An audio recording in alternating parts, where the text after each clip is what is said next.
वाल्मीकि रामायण में वर्णित कथा के अनुसार रावण द्वारा सीता जी का हरण कर लेने के बाद भगवान श्री राम शोक विहल होकर पेड़ पत्तों और पशु पक्षियों से माता सीता का पता पूछ रहे थे। उसी अवसर पर भगवान शंकर सती जी के साथ दंडक कारण्य में पधारे और अपने आराध्य प्रभु श्री राम की विरह लीला को देखकर आनंद विभोर हो गए। भगवान शिव ने मन ही मन प्रभु श्री राम को प्रणाम किया। यह देखकर माता सती ने भगवान शंकर से पूछा कि आप तो सर्वेश्वर हैं, फिर आपने इन दो क्षत्रिय राजकुमारों को नमस्कार क्यों किया?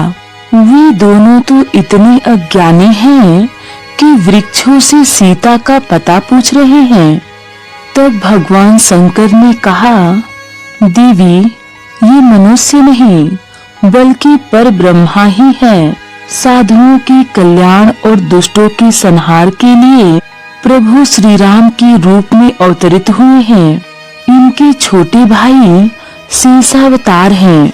माता सती को इस पर विश्वास नहीं हुआ। तब भगवान शंकर ने उनसे कहा, तुम जाकर इस बात की परीक्षा क्यों नहीं कर लेती हो? तब माता सती सीता का रूप बनाकर प्रभु श्री राम के सामने पहुंच गईं। उन्हें देखते ही प्रभु श्री राम ने उन्हें प्रणाम किया और पूछा कि भगवान शंकर कहाँ हैं? आप अकेली क्यों आई हैं? तब माता सती ने लज्जा सहित उत्तर दिया, आपको मनुष्य जैसी लीला करते देखकर मुझे भ्रम हो गया था। इधर भगवान शंकर ने ध्यान लगाकर समस्त बातें जान ली कि सती ने मेरी आराध्या माता सीता का रूप धारण किया था। जब माता सती वापस आई तो भगवान शंकर ने उन्हें पत्नी के रूप में स्वीकार नहीं किया, लेकिन माता सती को कष्ट न हो इसलिए इस रहस्य को उन्हें बताया नहीं और भगवान शंकर लंबी समाधि पर चले गए। किंतु माता सती से यह बात कैसे छिप सकती थी? वे शोक सागर में डूब गईं। इसी बीच उनके पिता दक्ष प्रजापति ने एक विशाल यज्ञ का आयोजन किया, किंतु भगवान शंकर से द्रोह के कारण यज्ञ में उनका भाग नहीं रखा। पिता द्वारा अपने पति का तिरस्कार माता सती से सहन नहीं हुआ और योगाग्नि में अपने शरीर का उन्होंने उत्सर्ग कर दिया। जब माता सती ने अपने शरीर का परित्याग कर दिया तब भगवान शंकर के मन में वैराग उत्पन्न हो गया। वे निरंतर राम नाम का स्मरण करते रहे। फिर माता सती पार्वती के रूप में पर्वतराज हिमालय और रानी मैना के यहाँ उत्पन्न हुई और कठोर तप के कारण उन्होंने भगवान शंकर को फिर अपने पति के रूप में प्राप्त किया। एक बार माता पार्वती ने अपने सती जन्म वाले अज्ञान का अभिनय करना शुरू कर दिया और भगवान शंकर से बोली कि यदि आप मुझ पर प्रसन्न हैं और सचमुच मुझे अपनी दासी समझते हैं तो हे प्रभु, आप श्री रघुनाथ जी की नाना प्रकार की कथा कहकर मेरा अज्ञान दूर कीजिए। हे नाथ, कल्प वृक्ष की छाया में जो रहता है वह दरिद्र नहीं रह जाता। आप ज्ञान के कल्प वृक्ष हैं और मैं आपकी छाया में रहती हूँ, लेकिन ज्ञान रूपी धन से दरिद्र हूँ। मेरी इस दरिद्रता को दूर कीजिए। मैं हाथ जोड़कर विनती करती हूँ। मैं अपने पहले जन्म के भ्रम के कारण आज भी दुखी हूँ। मेरी इस दुख को दूर कीजिए। मुझे अब पहले जैसा मोह नहीं है। अब तो मेरे मन में राम कथा सुनने की रुचि है। अति आरती पूछऊ सुराया, रघुपति कथा कहूँ करिदाया। प्रथम सुकरण कहूँ विचारी, निर्गुण ब्रह्म सगुण बपुधारी।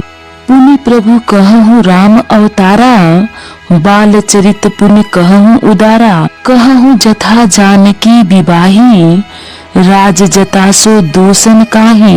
बन बसी किन्ह चरित अपारा, कहूँ नाथ जिमि रावण मारा। राज बैठी किन्हीं बहुलीला, सकल कहूँ शंकर सुखशीला। बहुरी कहूँ करुणायतन, किन्ह जो अचरज राम। प्रजा सहित रघुवंश मणि, किमि गवने निज धाम। अर्थात हे देवताओं की स्वामी, मैं बहुत ही दीनता से पूछती हूँ, आप मुझ पर दया करके श्री रघुनाथ जी की कथा कहिए।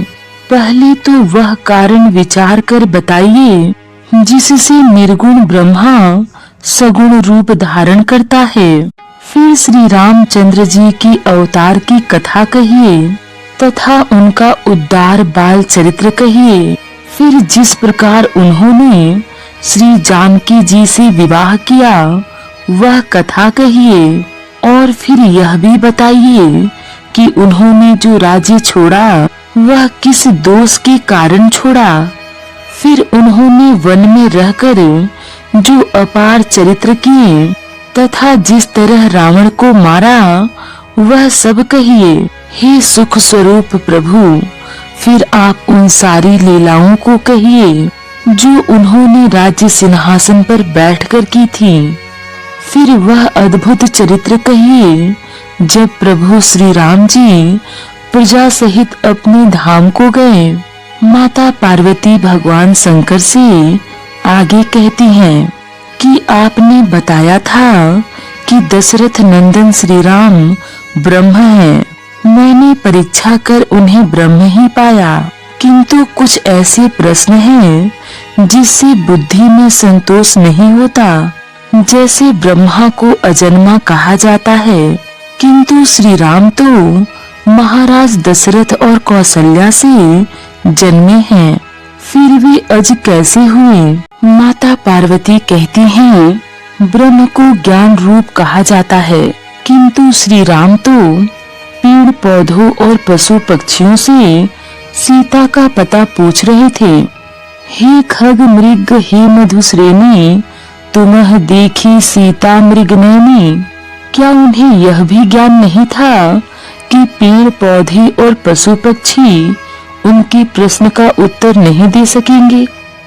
ब्रह्म को निराकार माना जाता है, किंतु श्री राम तो हाड़ मांस से बने मानव हैं।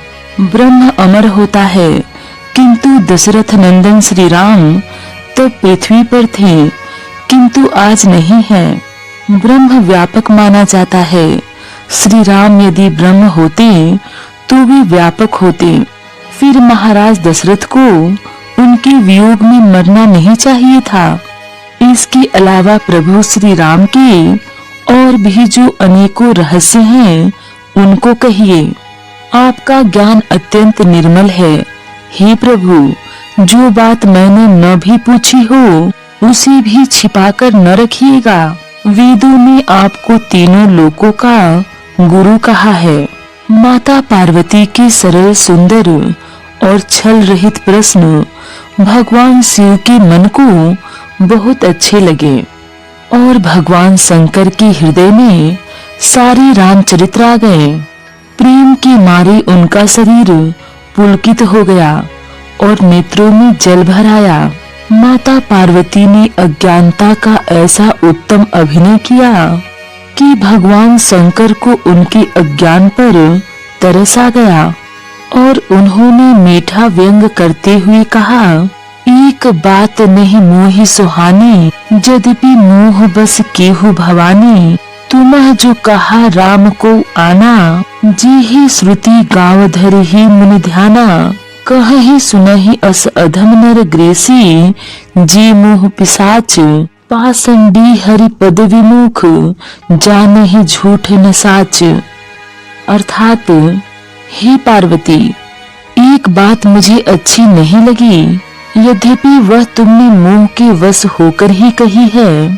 तुमने जो यह कहा कि वे राम कोई और हैं जिन्हें वेद गाते हैं और मुनिजन जिनका ध्यान करते हैं, जो मोह रूपी पिशाच के द्वारा ग्रस्त हैं, पाखंडी हैं, भगवान के चरणों से विमुख हैं और जो झूठ सच कुछ भी नहीं जानते, ऐसे अधम मनुष्य ही इस तरह कहते सुनते हैं। रामायण के सबसे प्राचीन आचार्य भगवान शंकर ही हैं। उन्होंने रामचरित्र का वर्णन 100 करोड़ श्लोकों में किया। भगवान शंकर ने माता पार्वती को समझाने के लिए स्वरचित मानस सुनाते हुए कहा, राम कथा सुंदर कर तारी, संशय विहग उड़ान निवारी, राम कथा कल विटप कुठारी, सादर सुनो गिरिराज कुमारी। अर्थात श्री रामचंद्र जी की कथा हाथ की सुंदर ताली है जो संदेह रूपी पंछियों को उड़ा देती है। फिर राम कथा कलयुग रूपी वृक्ष को काटने के लिए कुल्हाड़ी है। भगवान शंकर कहते हैं कि हे गिरिराज कुमारी, तुम इसी आदर पूर्वक सुनो। वेद शास्त्रों ने श्री हरि के सुंदर विस्तृत और निर्मल चरित्रों का गान किया है। हरि का अवतार जिस कारण से होता है वह कारण बस यही है, ऐसा नहीं कहा जा सकता। अनेकों कारण हो सकते हैं और ऐसे भी हो सकते हैं जिन्हें कोई जान ही नहीं सकता। हे पार्वती, निर्मल रामचरितमानस की वह मंगलकारी कथा जिसे काकभूषुंडी ने विस्तार से कहा और पंछियों के राजा गरुड़ जी ने सुना था, वह श्रेष्ठ संवाद जिस प्रकार हुआ वह मैं आगे कहूँगा। अभी तुम श्री रामचंद्र जी की अवतार का परम सुंदर और पवित्र चरित्र सुनो। भगवान शंकर माता पार्वती से कहते हैं, पुरुष प्रसिद्ध प्रकाश निधि प्रगट परावर नाथ, रघुकुल मणि मम स्वाति सोई कहीं, शिवाय नाउ माथ।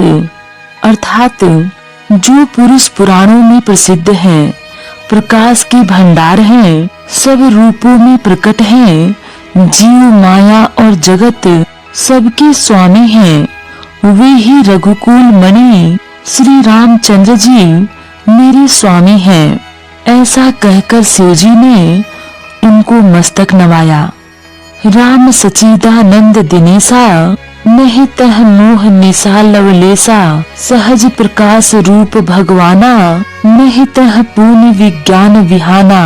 अर्थात श्री रामचंद्र जी सचिदानंद स्वरूप सूर्य हैं, वहाँ मोह रूपी रात्रि का लवलेश भी नहीं है। वे स्वभाव से ही प्रकाश रूप और भगवान हैं। वहाँ तो विज्ञान रूपी प्रातः काल भी नहीं होता। काशी मरत जंतु अवलोकी, जासु नाम बल करऊं विशोक, सोई प्रभु मोर चराचर स्वामी, रघुबर सब उर अंतर जामी। अर्थात हे पार्वती, जिनके नाम के बल से काशी में मरते हुए प्राणियों को देखकर मैं उसे तारक मंत्र देकर शोक रहित कर देता हूँ, मुक्त कर देता हूँ, वही मेरे प्रभु रघुश्रेष्ठ श्री रामचंद्र जी जड़ चेतन के स्वामी और सबके हृदय के भीतर की समझने वाले हैं। हर्ष शोक ज्ञान अज्ञान अहंता और अभिमान ये सब जीव के धर्म हैं। श्री रामचंद्र जी तो व्यापक ब्रह्म परमानंद स्वरूप परात्पर प्रभु और पुराण पुरुष हैं। इस बात को सारा जगत जानता है। यह सुनकर माता पार्वती ने कहा, नाथ, आपकी कृपा से अब मेरा विषाद जाता रहा और आपके चरणों के अनुग्रह से मैं सुखी हो गई। भगवान शंकर द्वारा माता पार्वती को सुनाया गया वही मानस आज हम सबके बीच है। अंतर केवल इतना है कि पहले वह देववाणी में था, आज लोक भाषा अवधि में है।